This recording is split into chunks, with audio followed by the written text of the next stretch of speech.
Hey guys, it's John from StonyCreek Golf Club, and welcome to the 2020 version of our Senior League meeting. Normally we'd all get together and have coffee and donuts, but like everything else in 2020, it's going to be a little bit different. So you can read all the information I'm going over on the league website, but I'm just going to hit a few highlights to make sure we're all on the same page as we finally get this thing going here just a little bit later than normal. We are going to start play on Wednesday, May 27th. And still run through the end of September. So other than that, once we get started, pretty much a normal schedule. We obviously are going to have a lot of safety procedures in place, and those are going to change week to week, month to month. Some of them may even change by the time we get to the first week compared to what I say as you're watching this. First thing, the clubhouse, if you haven't been here since we had it open just a few days ago, you're going to enter by the putting green door and exit by the bridge door. So a one-way traffic flow, so we're not running into each other.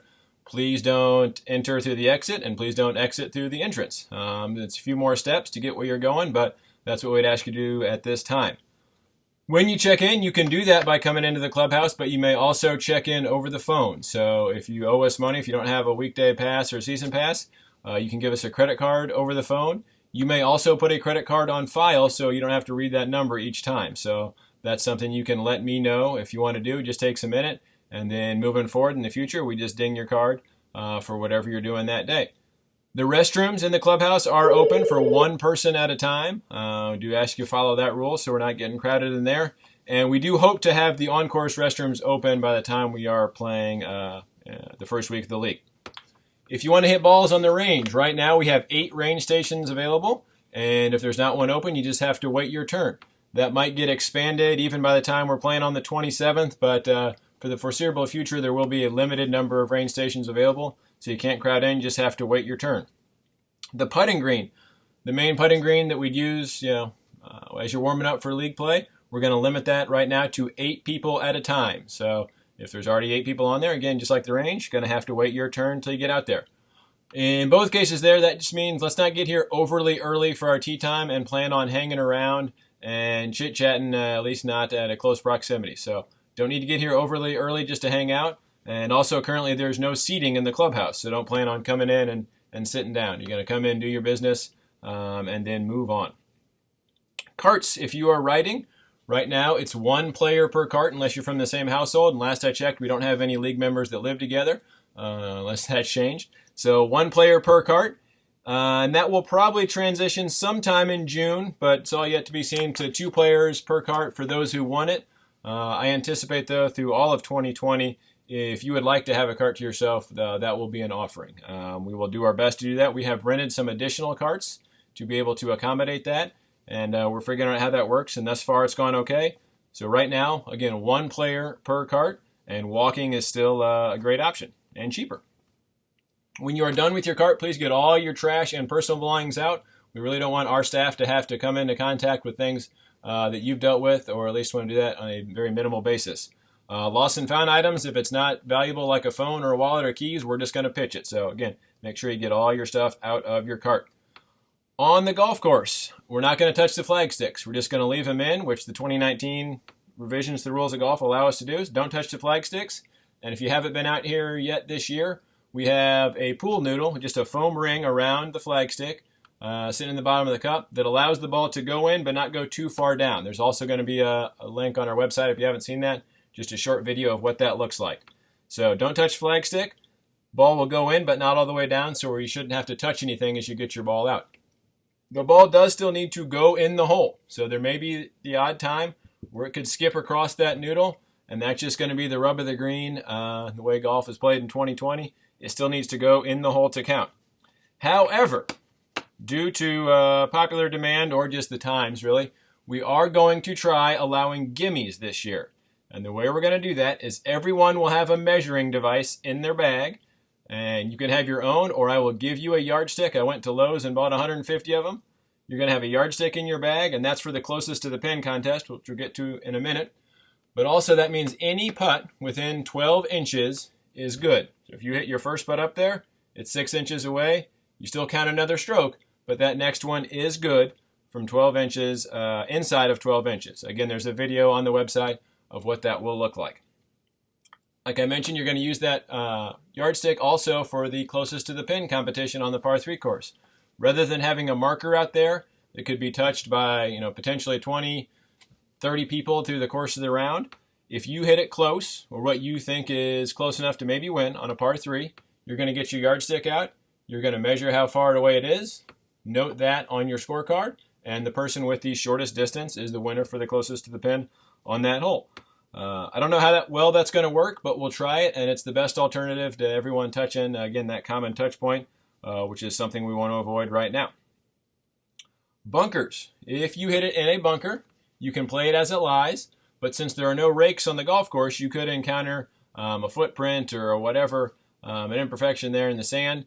You may pick up your ball, mark it as you do so, pick up your ball, mark it, smooth it out with your foot, with your club, with your whatever, and then place it back in the same spot and hit your shot from there. So no bunkers no rakes, I should say, in the bunkers. However, that means you really shouldn't have ever a bad lie in the bunker, because you do get to pick, rake, smooth, and then place it and hit it.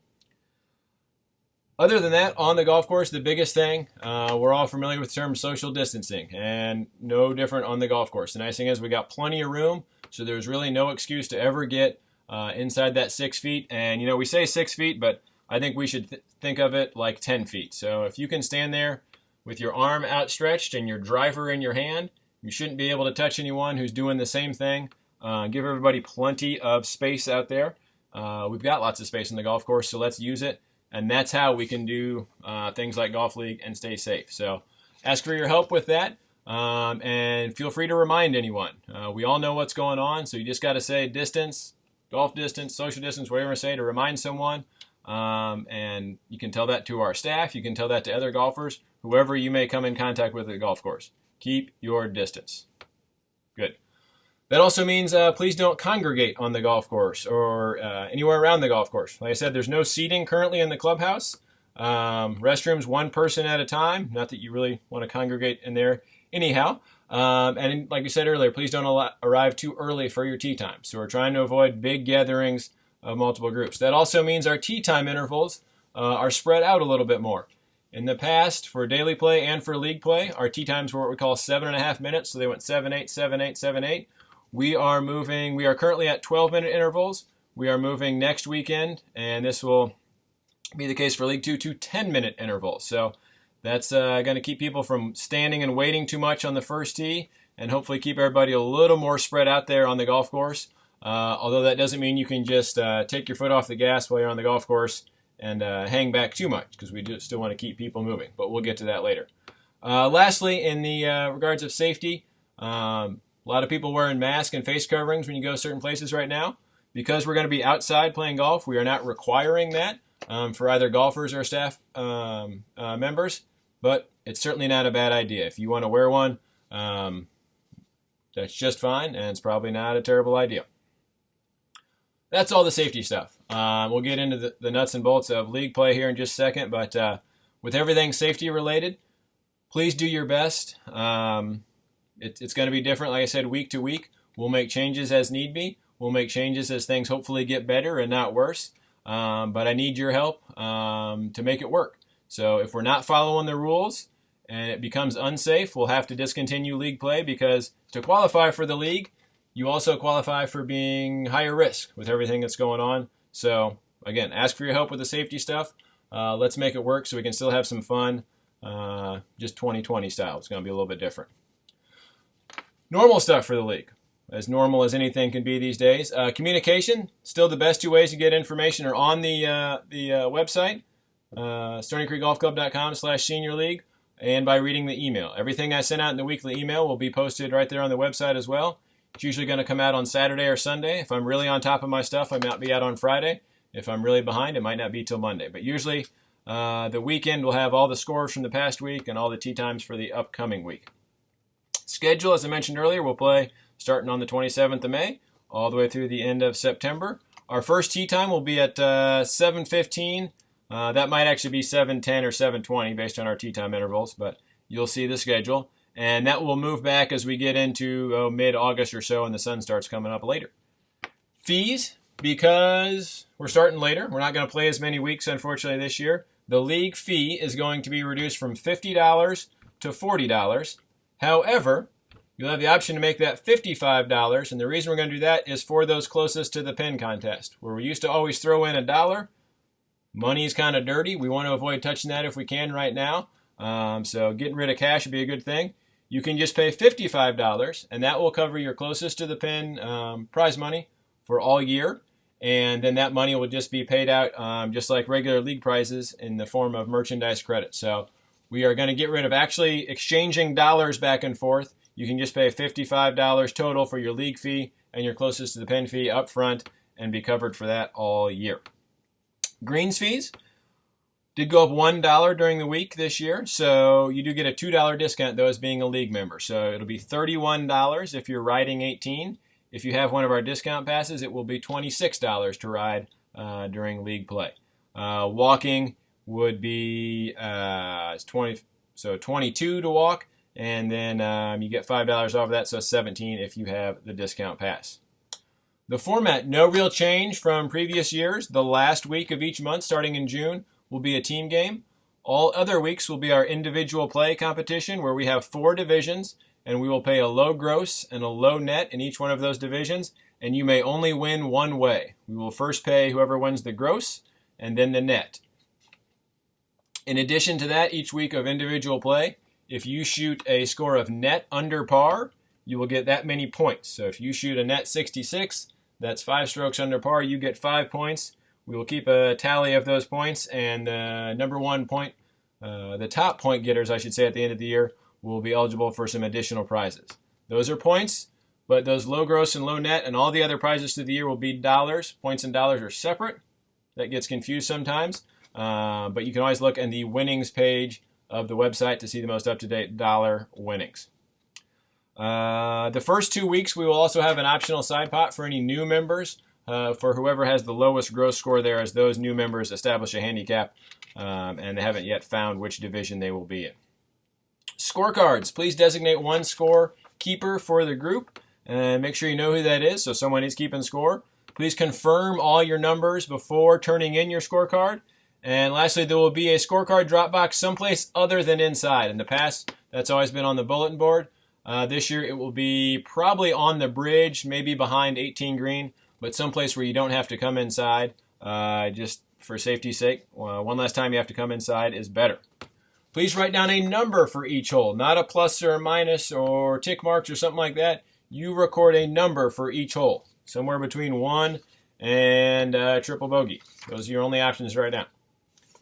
There is a one-time $10 bonus for any player who shoots their age, and that's with your gross score, not your net score. So if you shoot your age, let me know. You just won $10, and congratulations.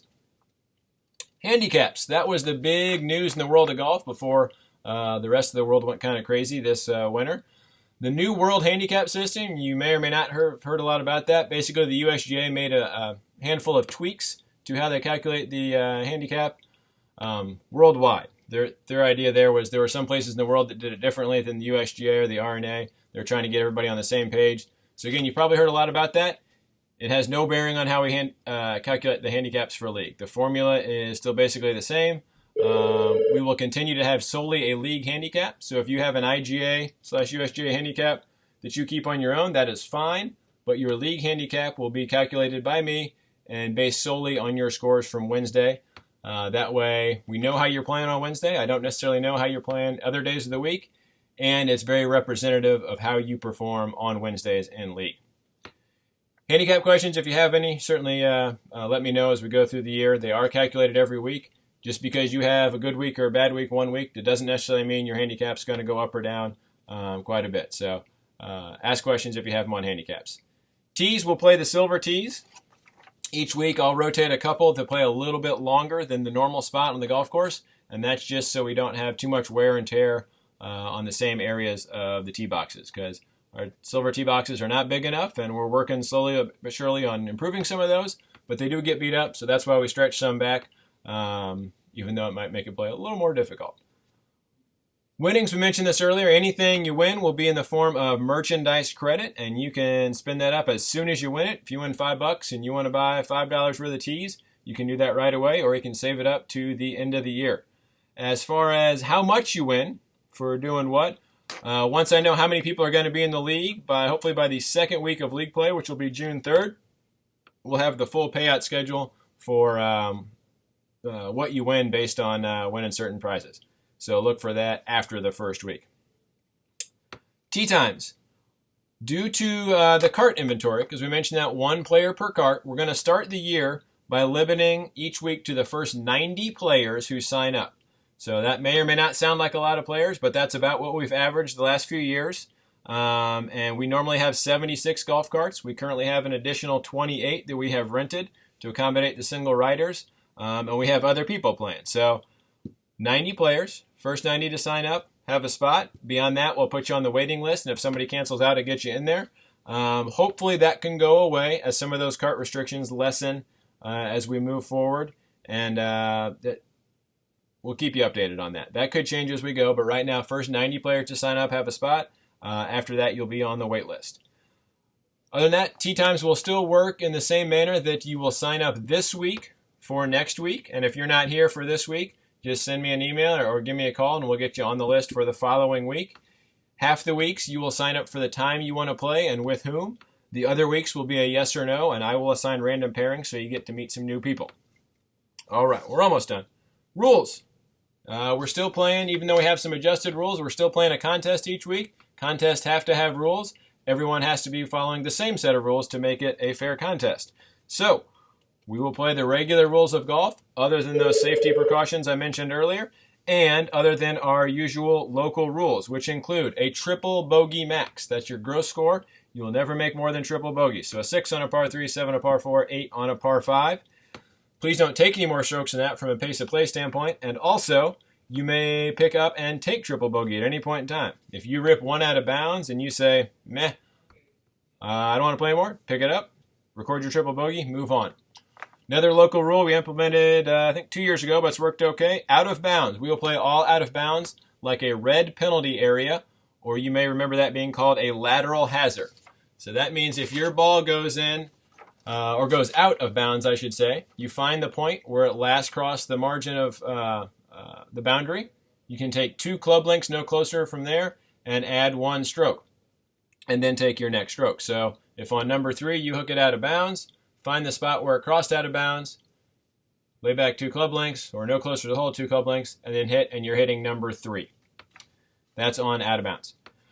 Other local rules. On holes 4 and 5, if you hit it to the right in the ditch, that's a popular place to be on both holes, and you cannot find it, we're going to deem that it did go into that penalty area, and you can take the corresponding drop with the rules of golf from there, or you may go to the orange tee box and drop and hit number 3 from there, assuming it was your tee shot that went in there. So you can play it as you normally would if it's lost over there in the red penalty area, or you may go to the orange tee box. There'll be a drop area painted on number 11 throughout the year, be on the other side of the pond. So if you go in any hazard on 11, even the short one, or long and right on 11, you can go to that drop circle. And again, assuming that was your tee shot, you'll be hitting number 3. Now, we mentioned we do have gimmies this year, but we got to follow the rules, and that may change if we're not doing a good job of it. Still has to be within 12 inches, and if it's even close, you should measure it with that measuring device you'll have in your bag. And also lost balls. If you lose a ball, not out of bounds, not in a penalty area, it is just lost. That really stinks, but it does carry a stroke and distance penalty. That means you need to go back from where you hit the last shot, take a stroke penalty, and hit your next shot. So that means if there's any chance that you have lost a ball, hitting a provisional would certainly save you some time because no one likes to make that drive or that walk back. It can slow things down, and everyone knows what just happened, that you lost your ball. So hitting provisionals will help. You can also take a triple bogey at any time. But the only way to protect the field, we're talking about a group of 90 or more players, is to play it the same. And lost ball is a lost ball, stroke and distance, no exceptions. Okay. Just make a good faith effort on all the rules. I know you're not necessarily rules experts. Do the best you can. If you have questions, please ask me. You can always play 2 balls and then figure out which one you played correctly after the fact, and we'll get it taken care of. Make a good faith effort on the rules to be in good shape. Foot wedging, gimmies outside of 12 inches, not taking the proper drop. Those are all just forms of cheating, and if that is a problem, then we'll address it with those individuals. And oh, my computer's died. Oh, we're back. That's no fun rules. We'll get to the other fun one, pace of play, and then we're almost done watching the video. But since you're watching the video instead of live, you can have plenty of time for bathroom breaks if you need them. Anyhow, pace of play. With 10-minute tee time intervals, which is where we're going to start the year, you may not be waiting on the group in front of you when you tee off. You probably will not be. But your goal should be to catch back up to that group. If everyone's kind of hanging back and hanging back and hanging back and waiting, we get what we call the accordion effect on the golf course, and everybody gets spread out, and this last group is playing really slow, even though they're not waiting on anybody and no one's waiting on them. So you're going to start with a little bit of room, but your goal should be to make that room disappear, catch up to the group in front of you. League days, like I mentioned, 90 players on average, and hopefully we can get rid of that cap, and we might even have more each week. That's a lot of people. It's like rush hour on the golf course, and just like when you're driving in rush hour, you're not going to be zipping through at 80, 90 miles an hour, but don't be the guy who's got his blinker on and slowing down on the on-ramp and clogging everything up. So don't expect to go super fast, but also don't be the one who's causing problems, because there's lots of people out there. One little problem can grow into a big problem by the time we get to the back of the pack. In general, when we see slow groups on the golf course, they have one thing in common, which is there is time spent where no one is doing anything to make the group move forward. So if you're not waiting on the group in front of you, someone should be doing something on the golf course that is moving the group along. And if we're doing that, you should usually be in pretty good shape. If we get to the point where a group gets to the tee box on a par 4 or par 5, and there's nobody on that hole in front of them, we may ask you to pick up, take a double bogey penalty, and skip ahead to the next tee box. You would get at least one warning before that would happen. And if you see that going on the golf course and we have not addressed it, please give us a call so we can try to address it. We don't like to have to do that, but again, we will give you a double bogey penalty and skip that hole if need be, but you would get a warning and an opportunity not to have to do that. Guys, our folks that are on the golf course, staff members, some of them you know well. We got some new people this year too. They are doing their best. They are retired folks usually who are doing this as mostly a fun part-time job.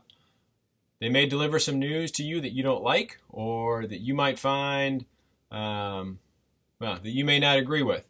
Please cut them a little slack. They are doing their best. They are also operating on my instructions. So if you have a problem with something one of our staff members says, any time, but especially on the golf course, take it up with me. If it gets to the level of an argument, I hope it doesn't, but this is my full-time job. I'll deal with an argument. Don't take it out on those part-time guys who are doing their best out on the golf course. Thank you. Okay, a couple more things. Carts. Even though we may have 3-4 carts in a group now, when you pull up to the tee box, that doesn't mean when you're in behind that you should pull around somebody and park on the tee box. If your cart is like this at an angle, you are on the tee bank, please don't do that. If everyone does that, there'll be no more grass there. So please keep the carts 30 feet or 10 yards from tees and greens at all times, but especially by the tee boxes. Stay on the cart path next to the tee box. Do not pull right up onto the tee box. You can take a couple extra steps. You'll be okay. Obviously, follow any other cart rules you may have for the day, regardless of where your ball goes. If it's cart path only on 17 and you hit it to the left, that does stink. You got to make a bit of a walk, but the rules are there for everybody all the time, not just when it's convenient. Thank you. Course conditions, we got a big group. Again, we mentioned 90, maybe more players each week. If those 90 players take care of the golf course, we can make it better than when we showed up. If they don't, it's going to show wear and tear each week. So please fix ball marks wherever you can. Please follow cart rules. We don't currently have sand on the carts to fill divots to eliminate that touch point, but at some point in time that will come back, and please utilize those. Anytime you take a divot that stays in one piece, if you can put it back, that is even better than putting sand and seed mix down. So do your best to take care of the golf course so we can keep it in good shape for all of us and make it more fun. Lastly, all throughout the year, if you have any questions, comments, concerns, especially with all the new stuff that's going on, please feel free to let me know. Any league questions, direct to me first. If it's an emergency of some kind and I'm not here, Kevin or Bill will be the next best bet to help you out. But any league inquiries, be it tee times, scoring, all our new safety procedures, please reach out to me first, either by phone or through email, and I will do my best to get back to you in a timely manner. And I'd say guys have been around for a while, so I'd usually do. So, that was a lot of me talking. If you're still watching, congratulations. You can now say you've attended an online meeting and be cool like everybody else in 2020. Lastly, tea times for May 27th. We will have assigned pairings. You're just going to send me a yes or no, but if you have a request for this first week of who you might like to play with or a specific time you need to play, let me know. We will have a link to that on the site. Also this year, for our league fees, we're going to have an option you can pay online in the online store. There will be a link to that on the league webpage. And if you're watching this video, it's because you got through here through the email or the league page, so there'll be some additional information on there. But anyhow, guys, this is in place of our normal meeting. I didn't have to buy you donuts this year. Maybe that'll help out your waistline and you'll hit the ball even further. But that's all I got. We'll hope to see you on the 27th. And oh, I did forget one thing. I know I said I was done talking. One thing. For anyone who's maybe not comfortable to start, and by that I mean start coming to the golf course or start playing in league just because virus and safety concerns, and you're thinking, maybe I'm going to wait till July 4th, or I'm not sure I'm comfortable yet, and I'm not sure when I'll be comfortable. Let me know when you're ready to play, and we'll get you in there. Don't feel like you have to come out and play early and take any unnecessary risk to reserve a spot down the road. If you're not ready to play right now, that's fine. Just let me know when you're ready to play, and we will look forward to seeing you all at the golf course. Thanks so much, and if you have any questions, let me know, and we'll hope to see a lot of you on the 27th of May. Thank you.